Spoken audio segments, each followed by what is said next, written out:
بسم الله الرحمن الرحيم. السلام عليكم ورحمة الله وبركاته. وأحمد محمد أحمد تكتوربانا كوسو دواجينا الكيني تكتوربانا إن شاء الله وحمانت وحكالي دونا برنامج كي هورينا وسي السعودي أو هدليني سيستمية جيرك بين آدمك وحا قارها وحا سيودني هبلسك ديفشيتك هوري وحا أوسو عضلني خيب كميدة خيبتي كسي حكتي أيامات سيقود قالنا إن شاء الله maanta marka waxaa ka hadli doonaa stomach wax loo yaqaano ama caloosha meesha ay noo sii mareysay caloosha marka hadda waxay ku taalaa marka dhanka bidixda qofka dhankiisa bidix ay ku taalaa dad qaar waxay aaminsan inay caloosha dhexda ku taalo ama caloosha qaybta hoose dhan qaybta dhexda oo dhan inay wada caloolta u maleeyaan balse taas maana caloosha sida saxda waxay ku taalaa dhanka bidixda caloosha waxay ka kooban tahay saddex qaybood oo waaweyn marka loo fiirinayo anatomically ahaan ama structure ahaan marka loo fiirinayo qayb kore oo loo yaqaano fundus qayb dhex ah oo loo yaqaano body sidoo kale qayb hoose oo loo yaqaano antrum caloosha dhexdeeda marka fiirino waxaa ku yaalo waxyaabo duub ah oo laab ah oo loo yaqaano riuj ayaa loo yaqaanaa waa waxyaabo diilma oo kale caloosha sidoo kale xibin oo sida elastic oo kale waayo wax oo fidsamayo waayo oo qofka markuu cunto soo galo caloosha ay buuxsanto xoogaa caloosha way fidsamaysaa cufkeeda wuu zaa'idaa markii qofka calooshiisa faaruq ay tahayna calooshiisa waa la dareemaa qofka waa laga dareemaa taas waa naqaanaa sharxitaan u baahna marka caloosha waxaa ku jira marka qofka cuntada ayaa soo hadleynay afkii markii cuntada lagu soo burburiyo ay ka soo dhacdo wax la yiraahdo mechanical digestion afka ka soo dhacday cuntadii waa la soo burburiyay saliva lagu soo khasay wax oo la soo dhunjin kara ay soo naqatay esophagus-kii la soo marsiiyay ande epiglottis-ka soo maray wadadii saxda oo waxay ku soo hagtay esophagus-kii cuntada soo martay cuntada marka esophagus sida u soo wado waxay ku soo ridaysaa caloosha markay cuntada imaado caloosha waxaa lagu sii daraa wax la yiraahdo digestive juices ama dheecaano oo burburina waxaa ugu caansan marka wax la yiraahdo waxaa ugu caansan oo la yiraahdo HCl ama wax la yiraahdo hydrochloric acid kaas la soo dayaa dheecaankaas markuu cuntada caloosha ku jirto markay lagu sii dayo wuxuu ka qayb qaataa cuntadii in ay noqoto cunto oo cuntadii iyadoo burbursaneed haddana la sii burburinaa si ay u sii noqoto waxyaabo yaryar ah caloosha markay saas tahay waxaa jira marka meeshay kasoo galayso cuntada ande meeshay kasoo galayso esophagus-ka iyo caloosha meesha iska galayaan waxaa ka samaysmaya wax la yiraahdo valve wax la yiraahdo wuxuu ka hortagaa marka valvigaas in uu cuntadii caloosha soo gashay in ay dib u laabato oo ay ku laabataan dhehe hunguri cadaha kadibna afkii ay timaado in ay soo laabato cuntada ay ka hortagaysaa marka spinacheries ayaa samaysmaya ama waxyaabo valve oo kale oo ka hortagayo cuntadii in ay dib u soo laabato marka valvigaas meesha ka samaysmayo waxaa la yiraahdaa magacaan la yiraahdo cardiac ayaa la yiraahdaa cardiac spinacherkaas marka wuxuu isku xiraa cuntadii esophagus-ka iyo caloosha ayuu isku xiraa waxaana valvigaas ayaa samaysmayo cuntada inay dib u sii laabato ayuu ka hortagaa sidoo kale waxaa jira valve kale ama spinacher kale uu samaysmayo cuntada marka caloosha kasii gudbayso waxay sii maraysaa marka meel la yiraahdo duodenum ay aadaysaa oo ah qayb ka mid ah mindhiciraha yaryar markay sii aadayso marka mindhiciraha yaryarka oo qaybtaas duodenumka iyo caloosha meel iska galayaan jira marka meeshaas iska galayaan waxaa la yiraahdaa pyloric spinacher labadaas valve ayaa jirto marka labadaba waxay ka hortagayaan cuntadii in ay dib u laabato cuntadii markii afka kasoo gudubto esophagus kasoo gudubto calooshii kasoo gudubto waxay aadaysaa mindhiciraha yaryarka waxaa loo qaybiyaa structure ahaan marka loo fiirinayo saddex qaybood ayaa loo qaybiyaa oo la kala yiraahdo marka duodenum, jejunum iyo ileum. duodenum waxaa la yiraahdaa marka qaybta ugu horeyso, jejunum qaybta dhex ayaa la yiraahdaa, ileumna qaybta hoose ayaa la yiraahdaa. duodenumka wuxuu u dhexeeyaa marka 10 ilaa 12 inji jejunumkana waxaa waaye 8 feet waaye ileumkana waxaa waaye 12 feet qaybta ugu dheer waaye marka qayb duodenumka waxaa ugu dheer aan ileumka intaas kadib waxaa saddexdaas marka loo qaybiyo marka cuntadii marka saddexdaas ayay sii maraysaa marka meeshaas marka mindhiciraha yaryarka oo meeshaas la taagan yahay waxaa dhacaysa marka process oo ah la yiraahdo absorption cuntadii wixii nafaqo ah oo lahayd wixii nafaqo oo cunto oo nafaqo jirka u leh oo dhan meesha loogu nuugaa, jirkii ayaa loogu daraa. marka wixii qashin ahna waxaa la aadinaa mindhiciraha waaweynka. marka hadda u guda galna marka mindhiciraha waaweynka ayaga waxay ku yaaliin mindhiciraha yaryarka dushooda ayay marayaan, ilaa qeybo ayaa loo qeybaa, waa arki doonaa. ayaga cabirkooda marka waxa waaye 5 feet waaye, dhererkooda 5 feet waaye. marka iyada waxaa jirto marka meel kaga soo galaysaa jiro marka mindhiciraha yaryarka, khaasatan qeybta ugu dambeysa oo iliumka. qeybta mindhiciraha yaryarka iyo mindhiciraha waaweynka meesha iska galaya marka waxaa la yiraahdaa ileocecal valve. ileocecal valve ayaa la yiraahdaa.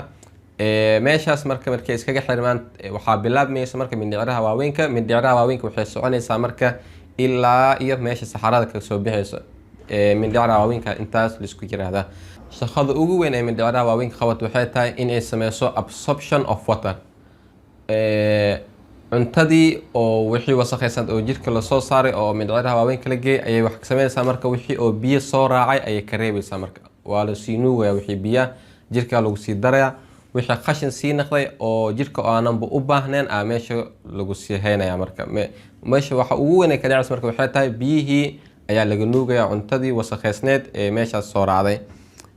ayaga marka waxay noqonaysaa kadib markii biyaha laga bixiyo oo laga nuugo mindhiciraha waaweyn markay ku jirto waxaa sameysmaayo saxaradii ayaa sameysmayso. kadibna qashin ayana waa la saaraya. marka qashin saarayaan ayaa la soo saaraya jirka dibadda ayaa loogu saaraya.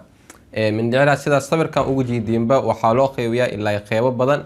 qeybtan waxaa la yiraahdaa oo ascending colon, transverse colon, descending colon, sigmoid colon iyo cecum. kadibna anus ayaa ku xigo. waxaa jirta qeybtan yar markaa fiirisid oo saan soo raacdo waxaa la yiraahdaa appendix. appendix ayaa la yiraahdaa. waxa qeyb ka mid ah mindhiciraha waaweynka, qeyb ka mid ah. waxaa galaynaa marka accessory organiska ama xibnaha caawinaya digestive systemka. accessory organiska way badan tahay. waxaa ka mid ah waxa ugu horeeya marka salivary gland. salivary gland cashirkii hore ayaa lecture-kii hore ayaa wax kaga hadalnay oo waxay ahayd marka ayada in ay soo deyso saliva. salivahaas markii cuntada afka soo gasho salivahaas la soo deynaa, cuntadii ayaa lagu qasaa. kadib cuntada si ay ugu dhigto waxyaabo la laqi karo, sidoo kale si ay ugu dhigto cunto oo afka burburitaankiisa ay ku sahlanaato aanan lagu dhibtoonin. marka waxaa soo raacaya marka amylase waxa la yiraahdo oo carbohydrates iyo wixii ayaa lagu burburinaya. marka kadib cuntadii waa la sii laqayaa. ayaga marka waxaa salivary glands waxaa loo qeybiyaa 3 qeybood: thyroid gland iyo sublingual gland iyo submedullary gland. waxaa accessory organ ka labaad oo loogu xigo waxay tahay marka liver ama beerka. beerka marka hore halkuu ku yaalaa? beerka wuxuu ku yaalaa right upper quadrant. qeybtan abdominka marka afar loo qeybiyo qeybtan kore ayuu ku yaalaa oo dhanka midigta qeybtiisa kore ayuu ku yaalaa. waa xibin weyn, waana xibinta galandiga ugu weyn waaye. waxay shaqooyin badan ayay qabataa. shaqada ugu weyn ee qabato waxay tahay qashin saarka jirka iyo sunka saarinta jirka. wixii sumoowida jirka ayay ka hortagtaa. sidoo kale marka digestive systemka aan taaganayna waxay naga caawisaa in la soo saaro wax la yiraahdo bile in la soo saaro ayay ka qeyb qaadataa. okay, marka bile sida loo soo saaro waa arki doonaa. marka haddaa beerka intaas ugu baxo waxaa jira marka xibin kale oo ka hooseyso beerka oo la yiraahdo gallbladder. gallbladderka waa xibin oo yar ka hooseyso beerka. markaa saan u fiirisid sida hadda sawirka ugu jeediinba meeshaas ayaa la yiraahdaa oo cagaarka oo hadda u jeediin ayaa la yiraahdaa gallbladder. gallbladderka marka waxay tahay ayaga dheecaanka oo la yiraahdo dheecaan ayay soo deysaa. dheecaankaas wuxuu ka qeyb qaataa marka cuntada ay taalo duodenumka oo ah qeybta kore ee small intestine-ka ama mindhiciraha yaryar. qeybtaas kore ayay dheecaankaasi kusoo deynayaan. kadib cuntadii meesha soo gashay small intestine-kii si ay burburin kale usii dhacdo oo usii noqoto waxyaabo aad iyo aad u yaryar oo xididada dhiiga ay mari karaan. burburintaas kale ayaa sii dhacaysa. marka burburintaas marka dheecaankaas marka waa la soo deeyaa. qaabka loo soo deeyo waa arki doonaa insha allah. marka waxaa jirta marka gall bladderkaas hadda aragnay. sidoo kale waxaa jira accessory organska saddexaad oo inoogu xig waxay tahay waxaa la yiraahdaa pancreas. dad qaar waxay u yaqaaniin ganaca, wuxuu ka hooseeyaa hadda af Soomaaligiis khaldin ganac in la yiraahdo umaleyna, wuxuu ka hooseeyaa marka asagana caloosha. waa meesha hadda xibintan hadda u jeedin sida caleenta oo kale ah, xibintaas ayaa la yiraahdaa pancreas. pancreas ayaa marka ka soo hadlaynay diabetes ama cudurka sokorowga shaqo badan ayay qabanaysay. mar waxay soo deynaysay glucagon, marna waxay soo deynaysay insulin. qofka u baahan qaabka uu soo deynaysay iyo waxyaabaha sababa in la soo deeyo insulin iyo glucagon wuxuu ugu laaban karaa cashirkii lecture-kii aan ugu hadlaynay cudurka sokorowga. marka sidee loo soo deeyaa bile-ka? hadda usoo laabto bile-ka waxaa hal xubin keligiis ma laga soo deeyo, xubno badan oo isku tagtagay oo isku shaqo samaystay ayay kusoo bixaysaa. marka hal mar ayaa si guud usoo dulmaraynaa qaybtan ku aadisneyd accessory organiska.